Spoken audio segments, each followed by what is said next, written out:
2000년 전 예수님께서 이 땅에 오셨을 때는 아담이 에덴 동산에서 타락한 이후로 수천 년이 지난 다음이었습니다. 그동안 인간은 도덕적으로 부패했고 사회적으로 난처한 지경에 이르렀습니다.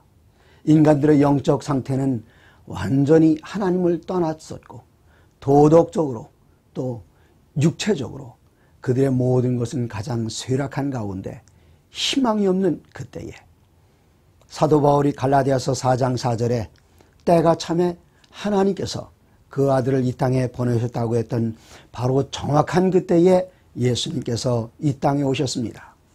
오늘은 누가복음에 나타난 위대한 스승이신 예수란 제목으로 말씀을 드리겠습니다. 예수님께서 광야에서 40일 동안 금식하신 다음에 그 자라나신 곳 나사렛의 안식일에 이르셨습니다. 그리고 안식일 날 회당에서 사람들에게 말씀을 펴시고 주의 말씀이 내게 임하셨으니 이는 가난한 자에게 복음을 전하게 하려고 내게 기름을 부으사 나를 보내사 포로된 자에게 자유를 전파하며 눈먼 자에게 다시 보게 함을 전파하며 눌린 자를 자유롭게 하고 은혜의 예를 전파하게 하려 하심이라 말씀하시고 강론하실 때에 많은 사람들이 예수님의 말씀을 듣고 놀랐습니다. 누가복음 4장 22절에는 그들이 다 그를 증언하고 그 입으로 나오는 바 은혜로운 말을 놀랍게 여겨 이르되 이 사람이 요셉의 아들이 아니냐 그렇게 반응했습니다. 얼마 후에 예수님께서는 갈릴리 가버나움 회당에 가셨습니다. 안식일 날 그가 말씀을 가르칠 때에 그 가운데 귀신 들린 사람이 있었습니다. 그가 벌떡 일어나서 예수님을 향해서 말하기를 내가 당신이 누군지 압니다. 당신은 하나님의 거룩한 자가 아닙니까? 그때에 예수님께서는 그를 꾸짖으셨습니다. 잠잠하라. 그에게서 떠나라. 말씀하셨을 때에 귀신은 그에게 예수님에게 항복하고 예수님 앞에서 떠났습니다. 선과 악의 대쟁투, 우리 주님 예수님과 마귀와의 대쟁투가 이 땅에서 계속되고 있는 것을 보여줬습니다. 예수님께서는 귀신을 내어 쫓을 수 있는 하늘의 권위가 있었습니다. 여기 4장 32절에 그들이 그 가르침에 논란이 이는 말씀이 권위가 있습니다. 또다시 4장 36절에 다 놀라 서로 말하여 이르되 이 어떠한 말씀인고 권위와 능력으로 더러운 귀신들을 명함에 나가는도다. 예수님의 권위는 하나님으로서의 권위 그것만을 표현하는 것이 아닙니다.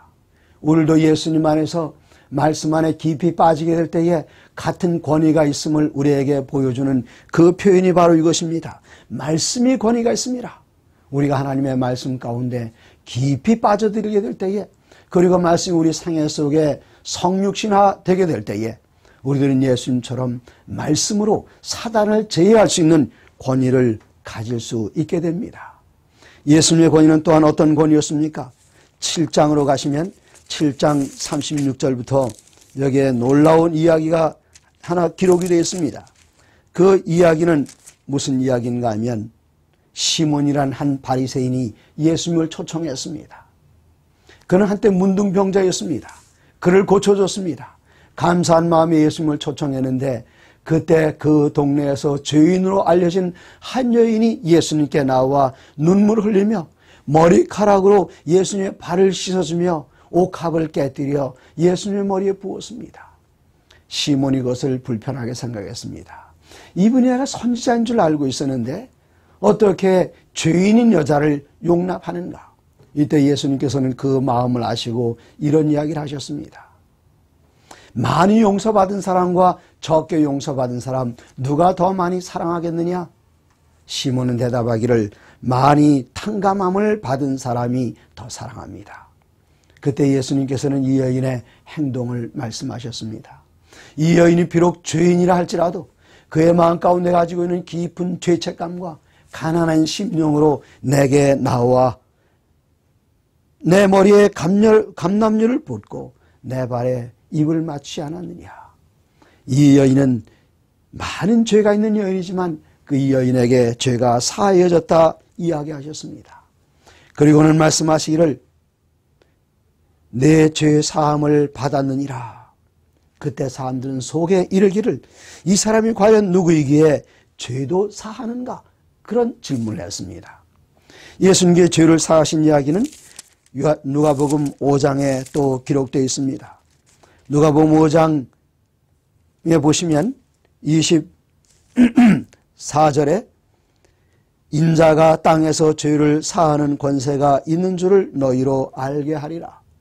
어느 날 예수님께서 가르치실 때에 중풍병자가 들어왔습니다. 자기 발로 걸어 들어온 것이 아니라 침상에 놓여서 친구들이 이 환자를 예수님께 데리고 나가기 위해 사람이 너무나도 많으니까 지붕 위로 올라가서 지붕을 뚫고 지붕 위에서 침상을 내렸습니다. 예수님께서는 그 환자를 보실 때에 그의 질병을 고쳐주겠다 그런 말씀을 하시는 대신에 내 죄가 사하여졌느니라. 그의 마음 가운데 있는 간절함을 예수님께서 보셨습니다. 그리고 내 죄가 사하여졌다. 그의 심령의 가난함을 보셨습니다. 내 죄가 사하여졌다. 사람들은 말하기를 참난된 말을 하는 이자가 누구냐? 하나님에 의해 누가 죄를 사할 수 있겠느냐? 그때 예수님께서는 이 사람에게 말씀하시기를 일어나라. 침상을 들고 가라. 네 사람이 들고 왔던 그 침상을 한 사람이 일어나서 벌떡 일어나서 들고 나갔습니다. 그때 예수님께서는 인자가 땅에서 죄를 사하는 권세가 있는 줄로 너희로 알게 하리라. 이 말씀은 무슨 표현입니까? 죄는 하나님만이 사하실 수 있는데 예수님께서 스승으로 가셨던 그 권위는 하나님으로서의 권위였습니다. 이 예수님께서는 우리들에게 놀라운 교훈을 주셨는데 6장 20절로 26절에 나타난 그 교훈은 마태복음에는 팔복으로 기록이 된 교훈이었습니다. 우리들은 산상보훈 혹은 산상수훈이라고 이야기합니다. 마태복음에는 8가지 축복이 기록되어 있습니다마는 누가는 이 8가지를 4개의 복으로 줄였습니다. 그리고 4개의 화로 이야기하셨습니다. 여기 첫 번째 복은 무엇입니까? 예수께서 눈을 들어 제자들을 보시고 이르시되 너희 가난한 자는 복이 있나니 하나님의 나라가 너희 것이며 지금 줄인 자는 복이 있나니 너희가 배부름을 얻을 것이요 지금 우는 자는 복이 있나니 저희가 웃을 것이며 인자로 말미암아 핍박받는 사람들은 복이 있다. 그렇게 말씀하셨습니다. 지금 예수님의 말씀을 들어온 청중들은 누구입니까? 우리가 반드시 영적으로 해석하지 않는다 할지라도 그들은 가난한 사람들이었습니다. 매일같이 사람들에게 압제받음으로 그 깊은 마음 가운데 울음이 있는 사람들이었습니다. 그들이 위로받기 위하여 예수님께 나올 때에 바리새인들, 율법사들, 서기관들로부터 미움받는 사람들이었습니다. 그들을 향하여 예수님께서 말씀하시기를 심령이 가난한 사람은 복이 있나니 하나님의 나라가 바로 여러분의 것입니다. 지금 눈물을 흘릴 때에 여러분은 복이 있습니다. 여러분에게 웃음이 찾아올 것입니다. 예수님께서는 직접적으로 그들을 위로해 주셨습니다. 물론 이 말씀은 영적으로도 엄청나게 많은 설교의 제목들을 나올 수 있는 그런 말씀입니다만은 지금 예수님께 말씀을 듣고 있는 직접적인 청중들, 사회적으로 약자들이었습니다. 가난한 사람들이었습니다. 억울한 사람들이었습니다. 그 다음에 나오는 4가지 화는 어떤 것입니까? 부유한 자들에게 말씀하십니다. 배부른 자들에게 말씀하십니다. 지금 웃는 사람들에게 말씀하십니다. 칭찬받는 사람들에게 말씀하십니다. 그것들이 그들에게 화라고 말씀하셨습니다. 저는 때때로 사회에서 다양한 사람들을 봅니다. 가난했기 때문에 하늘나라를 사모하는 사람들을 봅니다. 병들었기 때문에 하나님의 능력을 간구하기 위하여 주님 앞에 나오는 사람들을 봅니다. 그러나 많은 부자들, 그들이 부자이기 때문에 하늘나라의 필요성을 느끼지 않습니다. 많이 배웠기 때문에 주님을 찾지 않습니다. 저는 어떤 한 학생을 만났습니다. 대한민국에서 가장 좋은 대학교, 그리고 그 대학에서 전국에 있는 수재들 가운데서 0.몇 %만 들어갈 수 있는 그 학과에 다니는 그 학생의 이야기를 들을 때에 그 학생은 이렇게 이야기했습니다. 목사님, 놀랍게도요, 저희 학과에는 기독교인이 한 사람도 없어요. 교수님들도 기독교인 한 사람도 없어요. 그들은 많이 배웠기 때문에 구원에서 멀어져 있습니다. 저는 아름다운 여인들, 잘생긴 남자들, 그들이 잘생겼기 때문에, 그들이 아름답기 때문에 더 많이 유혹에 노출되어 있는 것을 봅니다. 그리고 교회에 들어와서 사람들 보면 그들의 태도 속에 겸손함이 있습니다. 우리 주님께서는 그들에게 더 큰 복이 있다 말씀하셨습니다. 예수님께서는 계속해서 말씀하시기를 여기 누가복음 6장 27절에 그러나 너희 듣는 자에게 내가 이르노니 너희는 원수를 사랑하며 너희를 미워하는 자를 선대하며 너희를 저주하는 자를 위하여 축복하며 너희를 모욕하는 자를 위하여 기도하라 말씀하셨습니다. 대접을 받고자 하는 대로 너희도 그렇게 대접하라. 황금률의 원칙을 예수님께서 말씀하셨습니다. 이것은 참으로 지키기 어려운 법칙입니다. 지난주에 저는 중국에서 여러 목사님들을 모시고 그들에게 말씀을 강론할 수 있는 한 주일 동안의 귀한 기회를 가졌습니다. 그때 저를 통역했던 한 자매가 제게 와서 한 가지 궁금한 것을 이야기했습니다. 제가 들은 말씀드렸던 모든 강의 내용을 멀리 계시는 어머니에게 전화로 말씀드렸습니다. 어머니는 사업을 하시는 분이셨습니다. 그리고 여러 교회를 개척하시고 교회를 돕는 아주 좋은 분이셨는데 이 교회에 나오시는 한 분에게 그의 어려운 사정을 들으시고 엄청나게 많은 돈을 빌려줬습니다. 여러 해가 지났습니다. 돈을 빌릴 땐 정말 간절하게 금방 갚을 것처럼 그렇게 얘기했지만 한 해가 지나고 두 해가 지나고 이제는 교회도 출석하지 않고 거의 하나님을 버린 그런 상황이 있습니다. 그런데 이 어머니는 항상 기도드릴 때마다 빌려줬던 그 돈이 그분 사업하는데 절실하게 필요한 돈이었습니다. 그 돈을 되찾을 수 있게 해달라고 기도를 드리고 계신답니다. 어머니에게 제가 했던 강의 내용을 전달해 드렸을 때에 그 어머니는 그 목사에게 꼭 한번 이것 좀 여쭤봐라. 어떻게 하면 되겠니? 내가 지금 이 돈을 필요로 하는데 내 돈만이 아니라 다른 사람에게 빌린 돈들인데 어떻게 했으면 좋겠니? 목사님께 꼭 여쭤봐라. 이 자매가 제게 그런 질문해 올 때에 제가 어머니에게 기도하는 마음으로 이렇게 말씀드리라고 했습니다. 그분을 원망하는 대신에 쉽진 않겠지만 그분이 더 많은 축복을 받을 수 있도록 기도를 드려라. 그렇지 않으면 돈도 잃어버리고 그 영혼도 잃어버리게 될 것이다. 그분을 미워하지 말고 그리스도 예수께서 나의 모든 죄를 다 탕감해 주셨던 것처럼 내가 가진 죄의 빚을 우리 주님께 다 용서해 주셨던 것처럼 그분을 용서하는 마음을 갖고 그분을 위해서 기도드리고 그분을 위하여 축복할 때에 그분이 기도 응답으로 축복을 받게 되면 수입을 얻게 될 것이고 수입을 얻게 되면 어머니의 돈도 갚을 것이 아니냐. 이렇게 이야기할 때에 이 자매의 얼굴에는 미소가 퍼져나갔습니다. 원수를 위해서 기도드리는 것, 원수를 위해서 축복하는 것 쉽지 않은 일인 줄 압니다. 그러나 한번 그 일을 시행할 때에 원수가 복받게 되면 결과적으로 그 축복이 내게 온다는 이 사실을 그 자매는 깨닫게 되었던 것입니다. 이제 예수님께서는 사랑해야 할 그 범위를 더 확대시키십니다. 예수님께서 말씀하고 계실 때에 사람들이 많이 몰려들었습니다. 그 가운데는 예수님의 형제들과 예수님의 어머니께서도 오셨습니다. 그때 사람들이 와서 여기 당신의 어머니와 당신의 동생들이 왔습니다. 만나십시오. 그때 예수님께서는 말씀하시기를 누가복음 8장 21절에 대답하여 이르시되 내 어머니와 내 동생들은 곧 하나님의 말씀을 듣고 행하는 이 사람들입니다. 그렇게 말씀하셨습니다.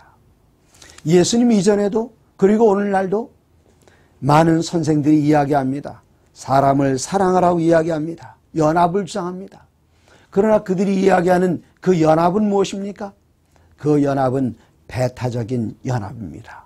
가족들이 사랑하고 친구들끼리 사랑하고 동창생들끼리 사랑하고 같은 민족끼리 사랑하고 다른 사람들을 배타적으로 여길 때에 가까운 사람들에 대한 사랑은 더 깊어지고 뜨거워지는 것입니다. 그러나 예수님께서 말씀하신 그 사랑의 영역은 바운더리는 그렇지 않았습니다. 누가 예수님의 형제인가? 누가 예수님의 모친인가? 예수님께서는 말씀하시기를 내 어머니와 내 동생들은 하나님의 말씀을 듣고 행하는 사람이라 그렇게 말씀하셨습니다. 예수님께서는 우리들이 거절하는 그 사람들을 다 가족의 한 영역으로 불러들이셨는데 누가복음 5장 27절로 32절에는 세리와 죄인들과 함께 식사를 하셨다 그랬습니다. 우리들이 더 좋은 믿음을 갖고자 할 때에 우리 자신을 사람들로부터 격리시키는 현상이 있습니다. 대표적인 사람들이 누굽니까? 바리새파 사람들이었습니다. 바리새인이란 말 그 자체가 무엇인가 하면 다른 사람들로부터 격리된 사람들, 나 자신을 옳은 가운데 의로운 가운데 보존하기 위해서 죄인들로부터 내 자신을 격리시켜 놓는 것, 그 사람들이 바리새인들이었습니다. 그러나 예수님께서는 세리의 친구가 되셨습니다. 그는 세리장 삭개오의 집에 가서 주무셨습니다. 죄인들과 친구가 되셨습니다. 창기들에게 가까이 가셔서 그들을 하늘의 사랑으로 품으셨습니다.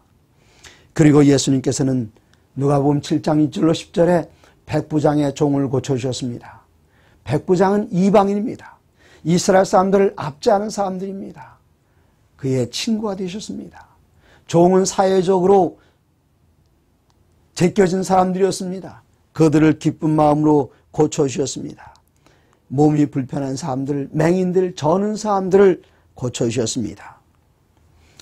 이러한 예수님의 사랑은 민족의 경계를 넘어서 죄인과 의인의 경계를 넘어서 사회적인 편견과 제약을 넘어서 많은 사람들을 수용하는 그러한 사랑이었습니다.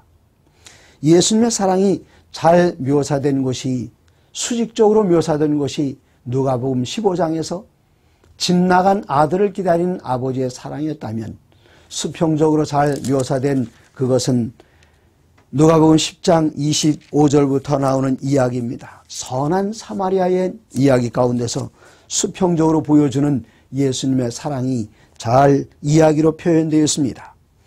여기 누가복음 10장 25절에 보면 어떤 율법사가 일어나 예수를 시험하여 이르되 선생님 내가 무엇을 하여야 영생을 얻으리까? 이 사람의 의도는 좋았습니다. 그의 목적은 영생을 얻는 것이었습니다. 그러나 방법엔 약간 문제가 있었습니다. 예수님, 내가 무엇을 하여야 영생을 얻으리까? 질문이 잘못되면 대답도 없습니다. 빌라도가 예수님에게 진리가 무엇이냐? 예수님에겐 대답이 없었습니다. 왜 그런가 하면 진리는 무엇이 아니라 누구였기 때문에. 만일 빌라도가 진리가 누굽니까? 그러면 예수님께서는 요한복음 14장 6절 내가 곧 길이요 진리요 생명이라 말씀하실 수 있었을 것입니다. 여기 이 사람의 질문이 잘못됐습니다. 무엇을 하여야, 우리는 무엇을 해서 영생을 얻는 것이 아닙니다. 11절 많이 드려서 영생 얻는 게 아닙니다. 착한 일을 많이 해서 영생 얻는 것이 아닙니다. 질문이 잘못되면 대답이 있을 수 없습니다. 그래서 예수님께서는 그에게 직접적으로 대답하시는 대신에 질문으로 반문하셨습니다. 뭐라고 반문하셨습니까? 예수께서 이르시되 율법에 무엇이라 기록되었으며 내가 어떻게 읽느냐? 중요한 것이 두 가지입니다. 첫 번째는 이 성경에 기록된 컨텐츠가 중요합니다. 그러나 이 성경에 기록된 그 내용들을 이해하는 그 방법에는 너무나도 차이가 많이 있습니다. 기독교의 종파가 많이 있습니다. 그 모든 종파마다 무엇을 근거로 해서 생겨난 종파입니까? 성경을 근거로 해서 생겨난 종파입니다. 많은 이단이 있습니다. 그 이단이 주장하는 내용은 무엇입니까? 다 성경을 근거로 한 것입니다. 그래서 예수님께서는 영생의 조건을 그에게 반문하십니다. 성경엔 무엇이라 기록되어 있습니까? 첫 번째는 콘텐츠입니다. 두 번째는 어떻게 읽느냐? 그 방법에 따라서 달라집니다. 이때 이 사람은 예수님에게 대답하기를 29절에 여기 27절에 내 마음을 다하며 목숨을 다하며 힘을 다하며 뜻을 다하며 주 너희 하나님을 사랑하고, 첫 번째는 하나님을 사랑하고, 두 번째는 내 이웃을 내 몸과 같이 사랑하라 하였나이다. 예수님께서는 들으시고 당신의 대답이 옳다 말씀하셨습니다.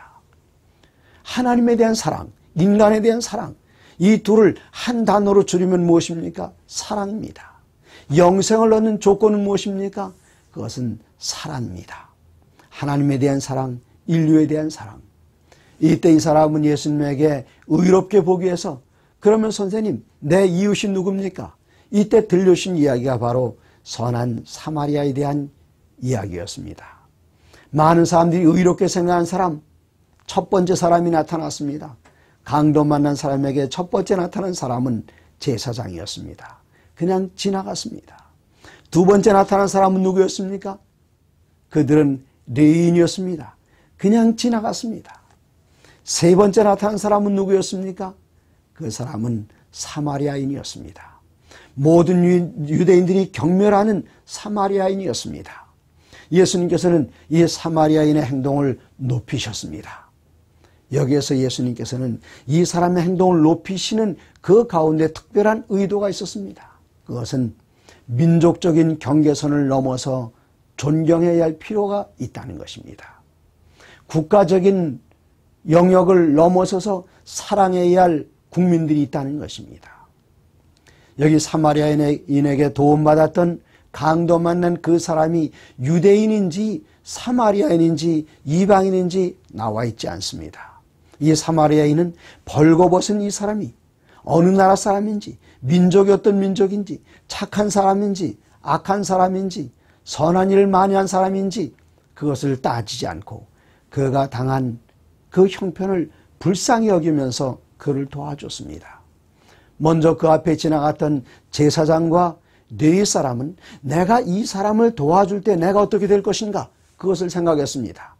내가 이 사람을 도와주고 있을 때에 바로 나도 이 사람처럼 강도 만난 사람 되어 피 흘리고 모든 걸 뺏기지는 않을까, 거기에 염려가 있었습니다. 그러나 사마리아인의 관심은 달랐습니다. 내가 이 사람을 도와주지 않는다면 이 사람은 어떻게 될 것인가? 그것이 바로 예수님의 관심이었습니다. 우리 주위엔 우리의 도움을 받아야 할 많은 사람들이 있습니다. 우리에게 좋은 일을 많이 해준 고마운 사람들, 그들에게도 우리들의 사랑은 베풀어줘야겠고, 우리가 원수처럼 생각했던 그 사람들, 그 사람들에게도 우리의 사랑은 베풀어줘야 하겠습니다. 여기 나타난 선한 사마리아인은 바로 예수님이었습니다. 예수님께서는 연약한 사람을 보고 헐벗은 사람을 보자 그 마음 가운데 불쌍한 생각이 들었습니다. 그리고 짐승에서 내려왔습니다. 스가랴서에는 우리 예수님께서는 겸손하여 평강의 왕 되신 예수님께서는 나귀를 탔다 그랬습니다. 다른 나라 임금들은 어떻습니까? 전쟁하는 임금들이기 때문에 말을 탔지만 겸손하신 예수님께서는 나귀를 타셨습니다. 그러나 예수님께서는 나귀에서 내려오셨습니다. 예수님께서는 하늘 보좌에서 내려오셨습니다. 그리고 사마리아인은 이 사람을 짐승에 태웠습니다. 예수님께서는 우리를 예수님의 보좌 위에 올려 앉히셨습니다. 사마리아인인 사람에게 기름과 포도주를 가지고 고쳐줬습니다.